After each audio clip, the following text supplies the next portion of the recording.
আল্লাহ তাআলা বলেন সাক্ষী দিবে তাদের কান, সাক্ষী দিবে তাদের চোখ, সাক্ষী দিবে তাদের চামড়া।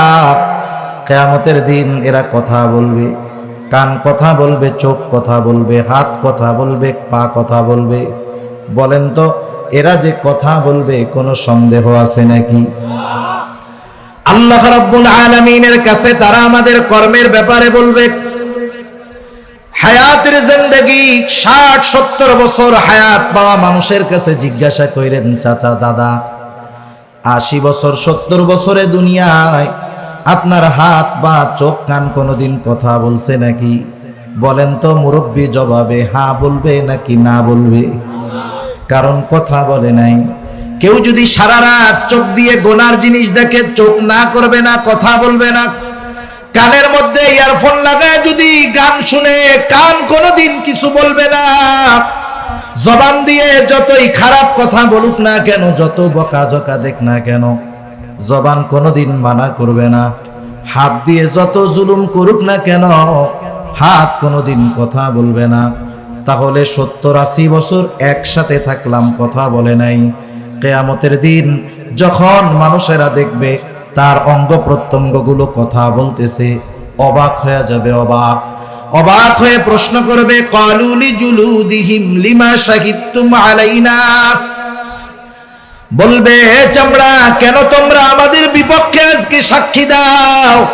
কেমন যেন সে বলতে চায়, দুনিয়ায় তো কথা বলতে পারতা না, আজকে কেমন করে কথা বলো আর আমাদের বিপক্ষে কেমনে তোমরা সাক্ষী দিচ্ছ? এইবার অঙ্গ প্রত্যঙ্গগুলো তাদের এই কথার জবাবে বলবে, ক্বালু আনতাকানাল্লাহ। আজকে আমাদের কথা বলার ক্ষমতা যিনি দিয়েছেন তিনি কে? ওয়া নুফিখা ফিস-সূর فصعق من في السماوات ومن في الأرض إلا من شاء الله ثم نفخ فيه أخرى فإذا هم قيام ينظرون। আল্লাহ রাব্বুল আলামিন বলেন, প্রথমবার সিংহায় ফুৎকার দেওয়ার পর فصعق من في السماوات ومن في الأرض إلا من شاء الله। প্রথমবার সিংহায় ফুৎকার দেওয়ার পর আল্লাহ তাআলা যেগুলো চান সেগুলো ছাড়া আসমান জমিনের মাঝে যত প্রাণ আছে, যত প্রাণী আছে, যত মানুষ আছে, আল্লাহ তাআলা যেগুলো চান সেগুলো ছাড়া সব অজ্ঞান হয়ে যাবে। মুফাসসিরিনে কেরাম বলেন, প্রথমবার সিংহায় ফুৎকারের পর প্রথমে সব মানুষেরা অজ্ঞান হয়ে যাবে, এরপরে তাদের সকলের মৃত্যু ঘটবে। মৃত্যুর মাধ্যমে সর্বশেষ মানুষটাও দুনিয়ার জগৎ থেকে আলমে বরজখের বাসিন্দা হয়ে যাবে।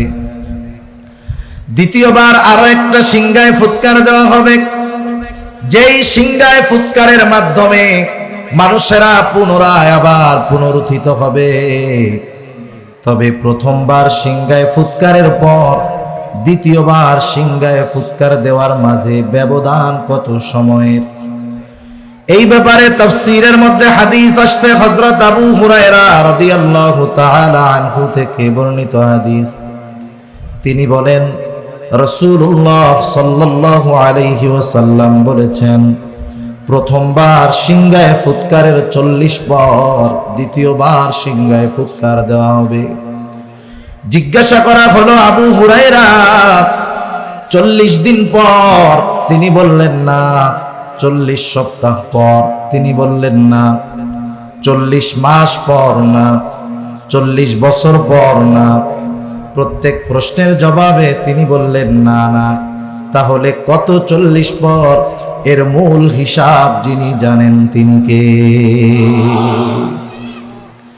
যেহেতু প্রশ্নটা এই পর্যন্ত শেষ, এর পরের প্রশ্নটা হয়তো যে ৪০,০০০ বছর পর নাকি, এই দৃষ্টিকোণ থেকে মুফাসসিরিনে কেরাম বলেন, যেই লোকটা পৃথিবী থেকে সর্বশেষ আলমে বরজখের বাসিন্দা হবে, ওই লোকটাকেও আলমে বরজখে কমপক্ষে 40,000 বছর অবস্থান করা লাগবে। তাহলে প্রথমবার সিংগায় ফুৎকার থেকে নিয়ে দ্বিতীয়বার সিংগায় ফুৎকার পর্যন্ত ব্যবধানের সময় কমপক্ষে 40,000 বছর। আল্লাহ রাব্বুল আলামিনের নির্দেশে ইসরাফিল আলাইহিস সালাম দ্বিতীয়বার সিংগায় ফুৎকার দিবেন। আল্লাহ তাআলা বলেন, সুম্মা নুফিখা ফীহি উখরা ফাইযা হুম কিয়ামুন ইয়ানদুরুন। আল্লাহ তাআলা বলেন, অতঃপর যখন পুনরায় সিংগায় ফুৎকার দেওয়া হবে, প্রত্যেকের অবস্থান স্থল থেকে উঠে দাঁড়িয়ে যাবে। আমরা যখন দুনিয়া থেকে ইন্তেকাল করব, মারা যাব, আমাদেরকে যখন কবরস্থ করা হবে, হাদিসের মধ্যে আসছে কারো কবর হবে রাউদাতুম মিন রিয়াদিল জান্নাহ, কারো কবর হবে জাহান্নামের একটা গর্ত, কারো কবর হবে জান্নাতের বাগান। যার কবরটা জান্নাতের বাগান হয়ে যাবে সে মনে করবে এটাই মনে হয় জান্নাত।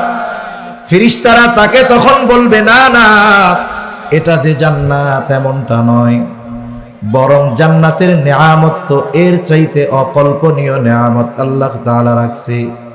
যেই জান্নাতের বাসিন্দা তুমি হবে কিয়ামতের পর।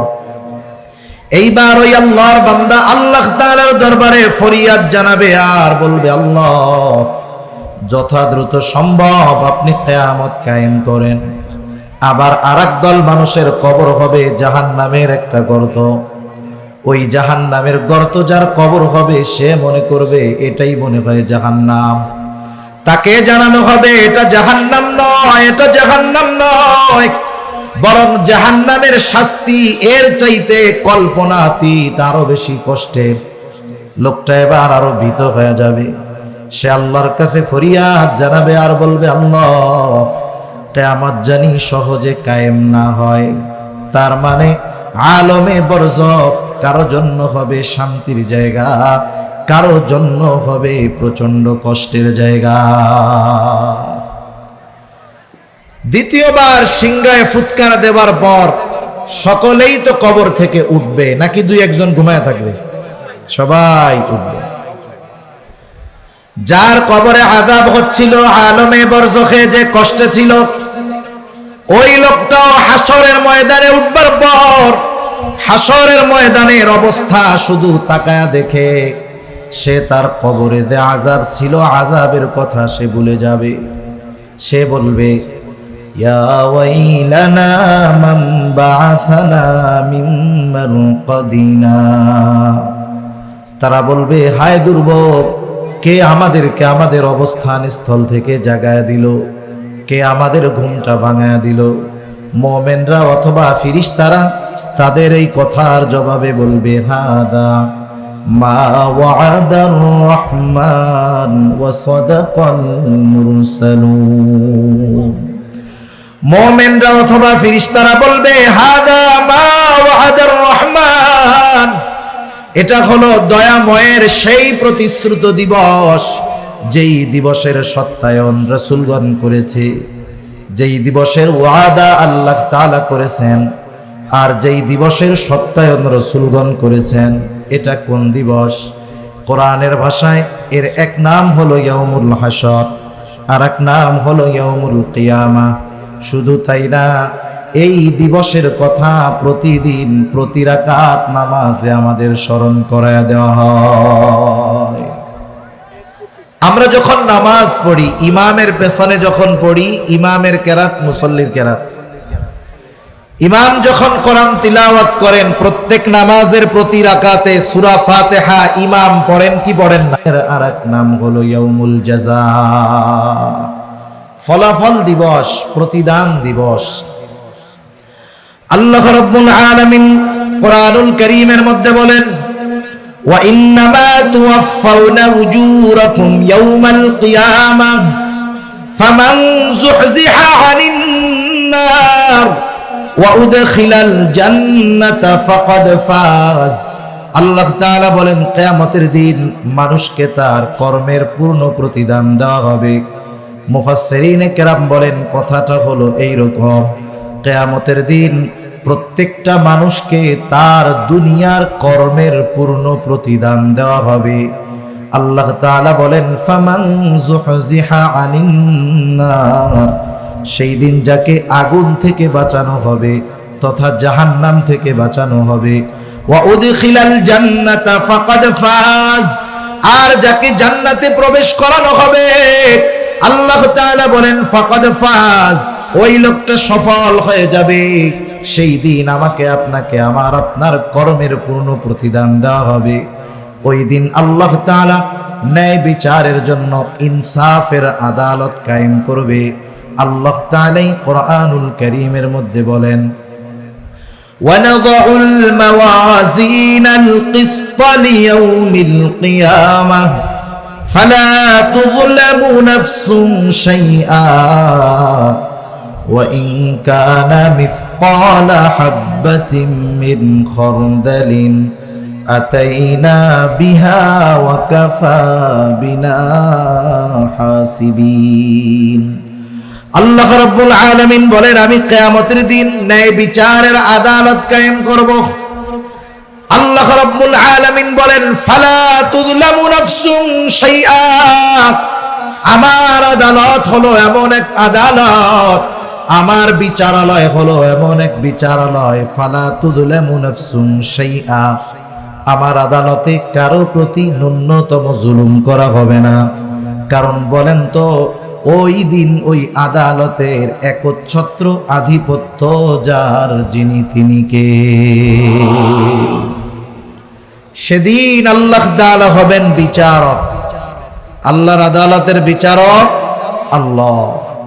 দুনিয়ার আদালতগুলোর মধ্যে অনেক সময় ন্যায় বিচার পাওয়া কঠিন, অনেকাংশে অধিকাংশ ক্ষেত্রে দেখা যায় অবিচার বেশি হয়। অনেক ক্ষেত্রে এমন হয় মাজলুম যে তার উপরে আরো জুলুম বেশি হয়, ঠিক কিনা বলে? আবার অনেক ক্ষেত্রে নিরপরাধ ব্যক্তিকেও বড় শাস্তি দিয়ে দেওয়া হয়, হয় কি হয় না? আমরা মাঝে মধ্যে দেখি এরকম যে 30 বছর জেল খেটে বের হয়েছেন, 30 বছর পরে প্রমাণিত হয়েছে উনি এই ঘটনার সাথে জড়িতই ছিলেন না। সেজন্য মনে রাখতে হবে, আজকের দিনটা হয়তো জালেমের, আগামী দিনটা মাজলুমের, ঠিক কিনা বলে? হয়তো আজকে আমরা অনেকে ন্যায় বিচার বঞ্চিত হচ্ছি, কিন্তু কিয়ামতে আল্লাহ অবিচার করবে না। আল্লাহ রাব্বুল আলামিন সেই দিন হবেন বিচারক। কোন বিচারক, ন্যায় বিচারক যদি ন্যায় বিচার করতে চান তাহলে তাকে দুটো জিনিসের সাহায্য নিতে হয়। কয়টা জিনিস? ন্যায় বিচারের জন্য বিচারকের সামনে দুটো জিনিস দরকার। একটু খেয়াল দিয়ে কথাগুলো শুনবো আমরা।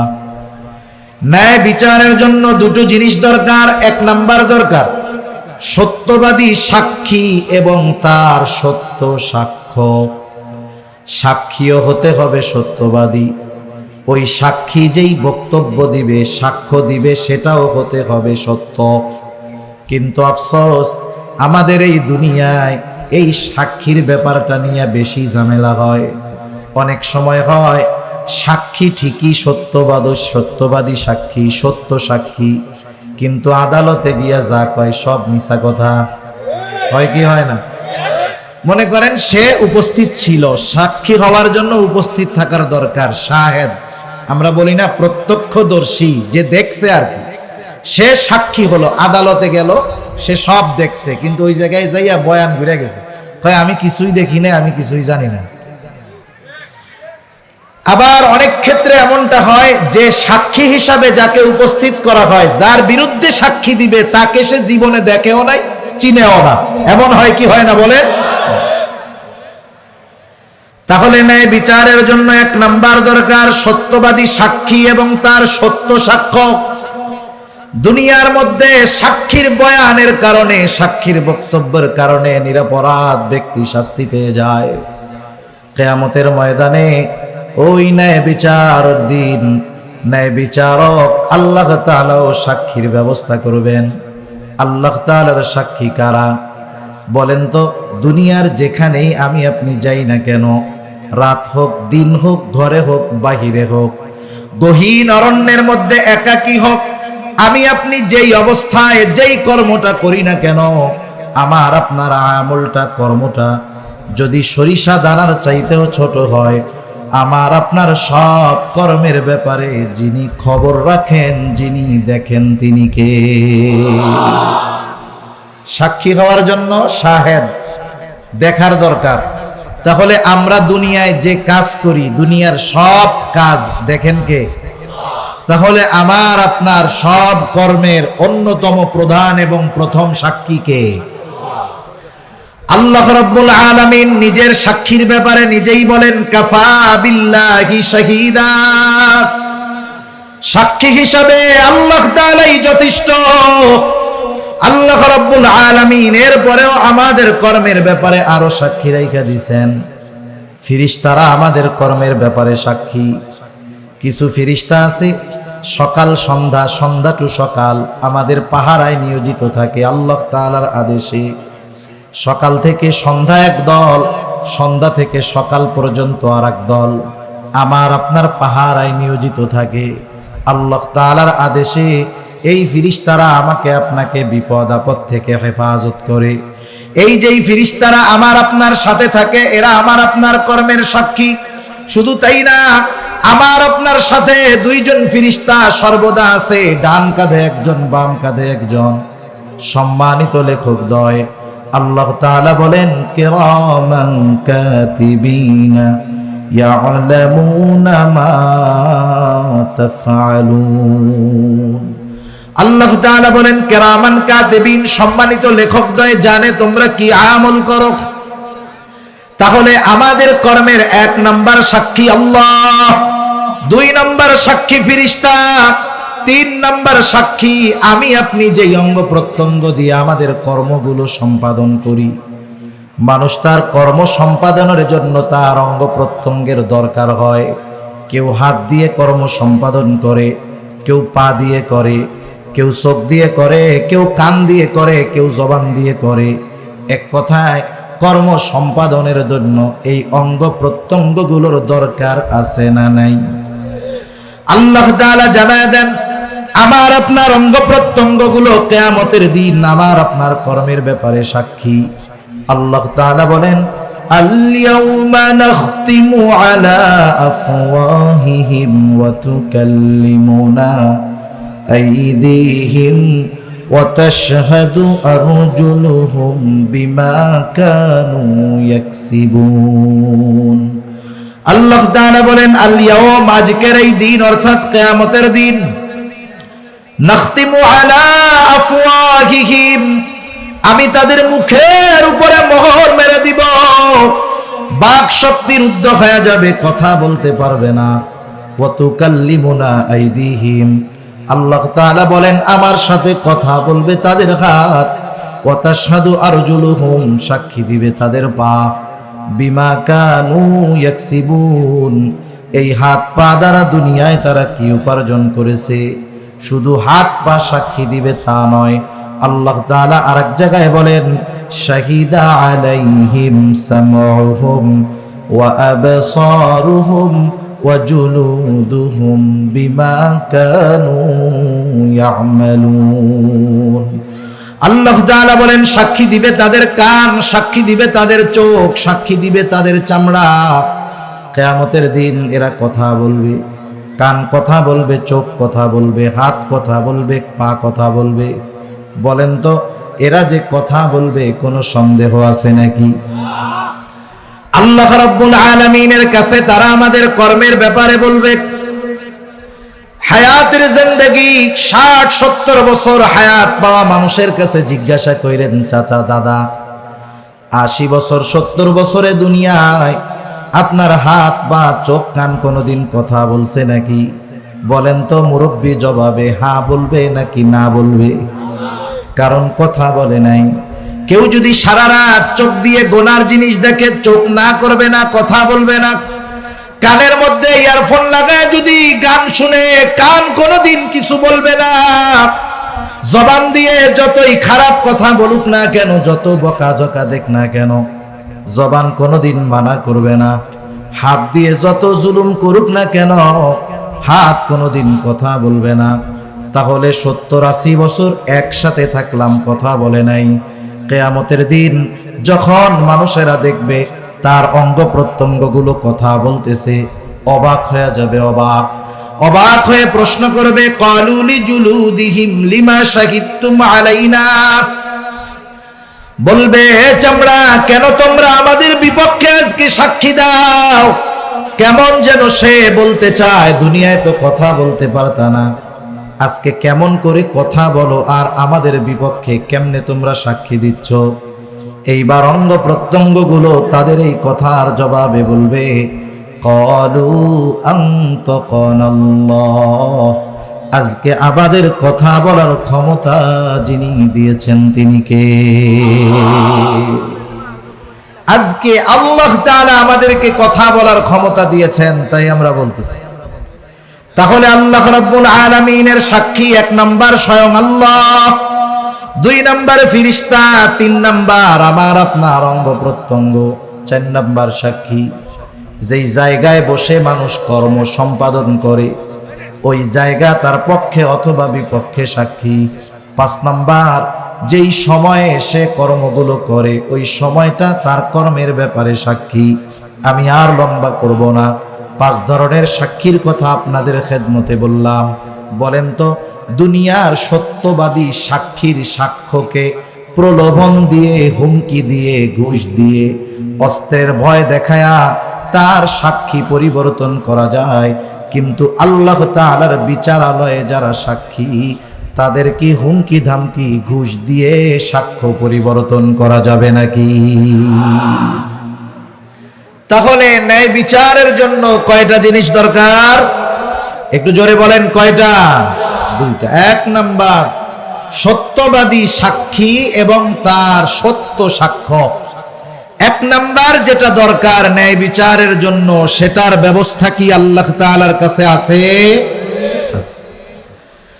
2 নাম্বার যেটা দরকার সেটা হলো এভিডেন্স, দলিল, কর্মের সংরক্ষণ।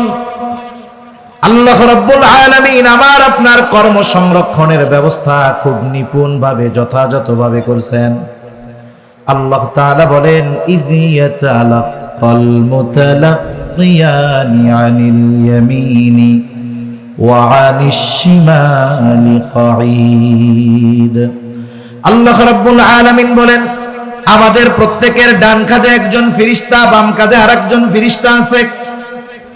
ডান কাঁধের ফেরেশতা যিনি, তার কাজ হলো ভালো কাজগুলো লেখা, বাম কাঁধে যিনি, তার কাজ হলো মন্দ কাজগুলো লেখা।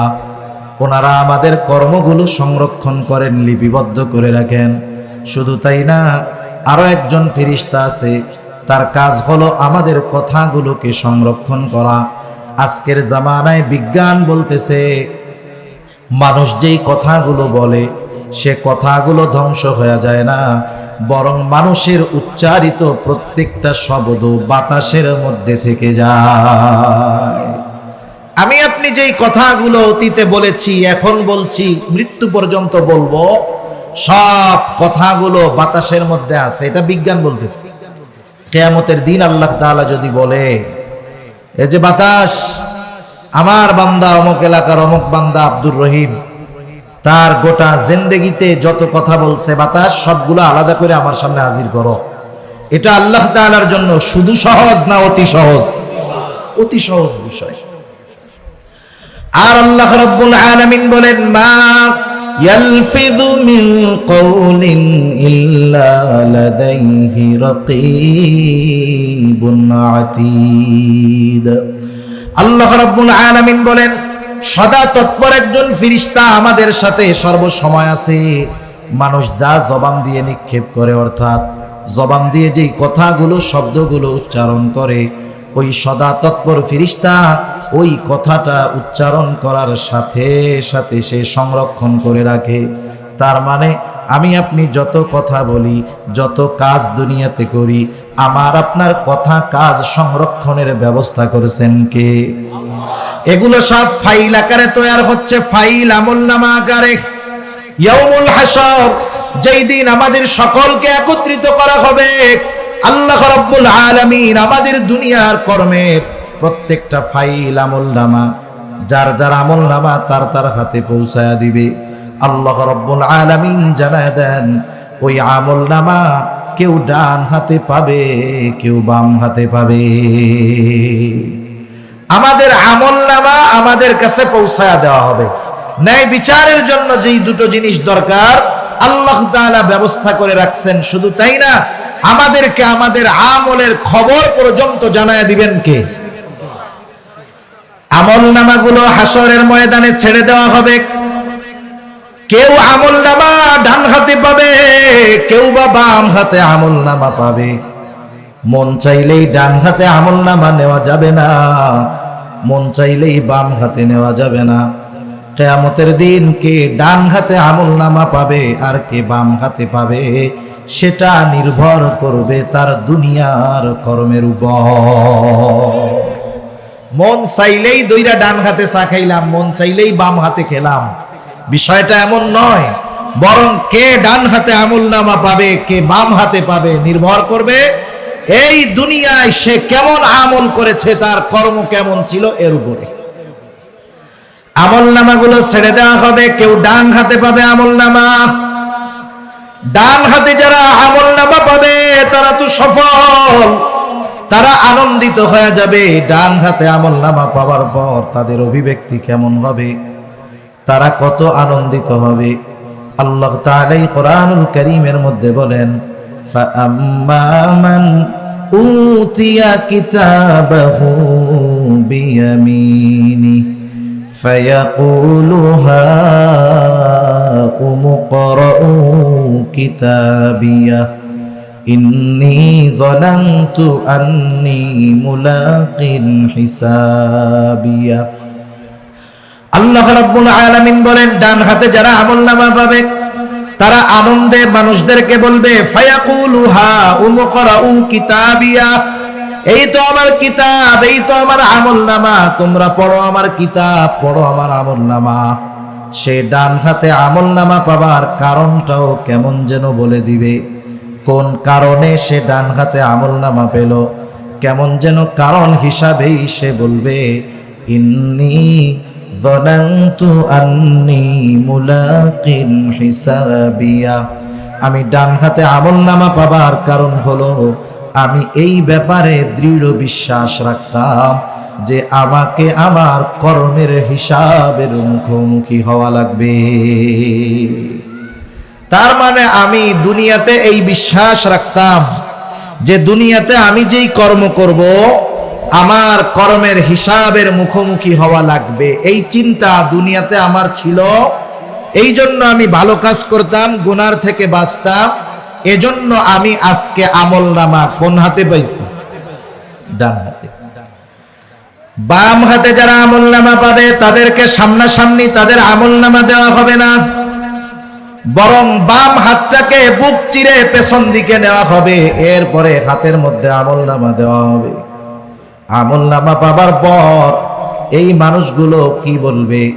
আল্লাহ তাআলা বলেন, ওয়া আম্মা মান উতিয়া কিতাবাহু বিশিমালি ফায়াকুলু ইয়া লাইতানি লাম উতা কিতাবিয়া ওয়া লাম আদরি মা হিসাবিয়া।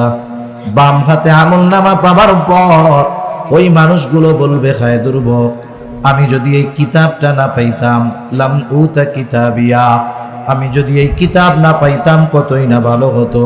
ওয়ালাম আদরি মা হিসাবিয়া, আমি যদি আমার হিসাব সম্পর্কে না জানতাম কতই না ভালো হতো। মোট কথা হলো, ডান হাতে আমলনামা যে পাবে জান্নাতি, বাম হাতে যে আমলনামা পাবে সে জাহান্নামী। আল্লাহ রাব্বুল আলামিন সেই কথাই বলেন, কুল্লু নাফসিন বিমা কাসাবাত রহিনা। আল্লাহ তাআলা বলেন, প্রত্যেকটা মানুষ তার কর্মের কারণে আবদ্ধ থাকবে। মুফাসসিরিনে কেরাম বলেন, এখানে উদ্দেশ্য হলো প্রত্যেকটা মানুষ যারা বাম হাতে আমলনামা পাবে তারা তাদের মন্দ কর্মের কারণে জাহান্নামের মধ্যে আবদ্ধ থাকবে, ইল্লা আসহাবাল ইয়ামিন। তবে যারা ডান হাতে আমলনামা পেয়েছে তারা জাহান্নামে আবদ্ধ থাকবে না, কারণ তারা ডান হাতে আমলনামা পাবার কারণে তাদের ঠিকানা হবে জান্নাত। আল্লাহ রাব্বুল আলামিন জান্নাতি আর জাহান্নামীদের মধ্যে দেখা ও কথাবার্তার ব্যবস্থা করে দিবে। কারণ জান্নাতি জান্নাতে যাবার আগ পর্যন্ত তার টেনশন, চিন্তা, ভয় সব থাকবে। কিন্তু বলেন তো, জান্নাতে যাওয়ার পর কোনো টেনশন, চিন্তা, ভয়, ভীতি আছে নাকি? কারণ জান্নাতে এগুলো নাই। জান্নাতের মধ্যে শুধু সালাম আর সালাম। জান্নাতি জান্নাতে যাবার পর দুনিয়ায় ওই জান্নাতির পরিচিত যারা ছিল, আপনজন, বন্ধু বান্ধব, পরিচিত জন, জান্নাতি জান্নাতে গিয়ে সকলকে খুঁজবে। বলেন তো, জান্নাতি জান্নাতে গিয়ে পরিচিত সবাইকে খুঁজবে, তবে ওই জান্নাতি সকলকে কি জান্নাতে পাবে নাকি? সবাইকে পাবে জান্নাতে? কারণ তার সব পরিচিত মানুষ তো জান্নাতে যায় নাই, তার কিছু পরিচিত মানুষ তো জাহান্নামের মধ্যেও আছে। ঠিক কিনা বলেন? তাফসীরে ইবনে কাসীরের মধ্যে আসছে, আল্লাহ তাআলা জান্নাতি আর জাহান্নামীদের মধ্যে দেখা ও কথাবার্তার ব্যবস্থা করবেন। জান্নাতি জাহান্নামীদেরকে দেখবে, জাহান্নামী জান্নাতীদের জান্নাতে দেখবে। জান্নাতি যখন জাহান্নামের দিকে তাকায় দেখবে, তার পরিচিত বন্ধু বান্ধব, আত্মীয় স্বজন, হাজারো মানুষ জাহান্নামের আযাব ভোগ করতেছে। এই দৃশ্যটা দেখবার পর জান্নাতি আল্লাহর দরবারে তার কৃতজ্ঞতার মাত্রা বাড়ায়া দিবে। সে বলবে, আল্লাহ, আপনি যদি আমার প্রতি দয়া না করতেন, মেহেরবান না হইতেন, দুনিয়ায় আমি তো তার সাথে চলতাম, একই অফিসেই তো থাকতাম, একই সাথে লেখাপড়া করতাম, একই সাথে চাকরি বাকরি, ব্যবসা বাণিজ্য করতাম। আয় আল্লাহ, সে জাহান্নামী, আমি জান্নাতি। আপনি যদি আমার প্রতি দয়া না করতেন, হয়তো আজকে আমাকেও ওর সাথে জাহান্নামে থাকা লাগতো। আল্লাহর দরবারে তার কৃতজ্ঞতার মাত্রা বাড়ায়া দিবে। এইবার জাহান্নামী জান্নাতের দিকে তাকায়া দেখবে, জান্নাতের মধ্যে তার বন্ধু বান্ধব, আপনজন, প্রিয়জন আছে। জান্নাতি দেখে জাহান্নামীর অন্তরের মধ্যে আফসোস বেড়ে যাবে।